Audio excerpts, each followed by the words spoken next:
Alright, so I thought I'd share with you some of my techniques about how I go using the warp tool to create some really abstract artwork. And it's really quite simple, and it's a lot of fun because there's a lot of different things you can go about doing it, or different ways you can go about doing it.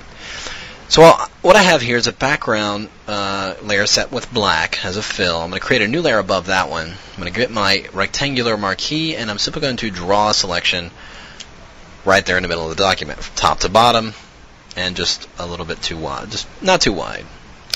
And the next thing I'm going to do is get my gradient tool, and I'm going to go over here to the gradient picker and select this copper gradient right here. And that's because I like the gradient tones in here, not necessarily the color, which I'm going to remove after the fact, but I'm just going to use that for the tones. So I'm going to hold down the Shift key and draw the selection inside that selected area. Now, deselect that, and I'm going to remove the color information by pressing Shift-Command-U. Then I'm going to change this layer's blending mode to screen, and we're not going to see an immediate effect because this is sitting on a background layer, but the dark areas, the black areas of this shape are now transparent, and it'll be noticeable when we distort it in a second. So, got that set. I'm going to go ahead and bring up my free transform, Command-T, then I'm going to hold down my Control key or right-click on it and bring up this menu and go to Warp. And here's where you can just kind of have a lot of fun experimenting. I'm just going to grab anywhere inside the shape and start pushing these around and see what kind of interesting things I might get as a result. And we'll push this over like that, maybe roll this over here. And you can do almost anything here and just get some really interesting abstract effects in here. And so once you've got something you may like, press enter. There it is, rendered it out. So you can see I'm getting some pretty interesting, shape here and some volume. So I'm going to actually duplicate that layer and offset it a little bit. You can see that's because it's in screen mode, we're able to see through it and have some transparency there. So I'm going to go under Edit and Transform, Flip Horizontal, which is right here at the bottom. And then you can see, just by playing around, I can start to get some interesting, really abstract effects here. And doing all kinds of really cool stuff. So let's do that. And if I wanted to, let's say I'm going to turn these two off. If I can create a new layer. And let's see, do another selection. But this time, let's do a gradient that is set. So this time let's do a gradient that is set to white. White is our foreground color. I'm going to go up here and just get a white to transparent gradient, draw from the left side, and boom, just like that.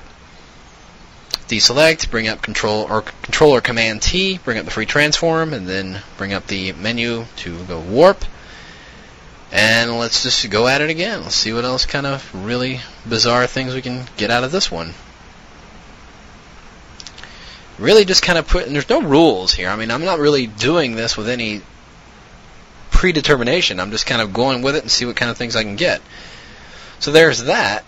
So if I go and duplicate that layer, and let's go ahead and flip that one horizontally. And we'll push this over like that. And what if I turn on these two other layers that we created and space those out a little bit?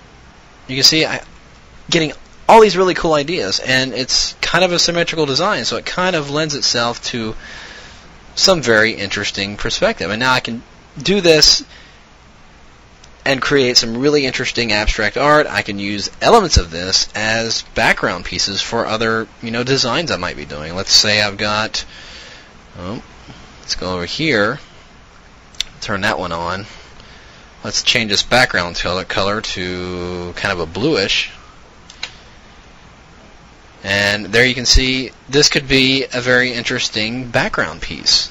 I can have a body of copy here or something like that, and that was done simply by creating a gradient or any kind of shape and just going in there and playing with it in the warp tool and doing all kinds of really interesting things with it. So the warp can give you a lot of advantages, and it requires a great deal of experimentation. You can do all kinds of things with these shapes once you've got them made. You can go in here and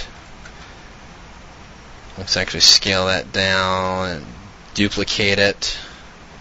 Go over here and we'll flip it horizontal this time around.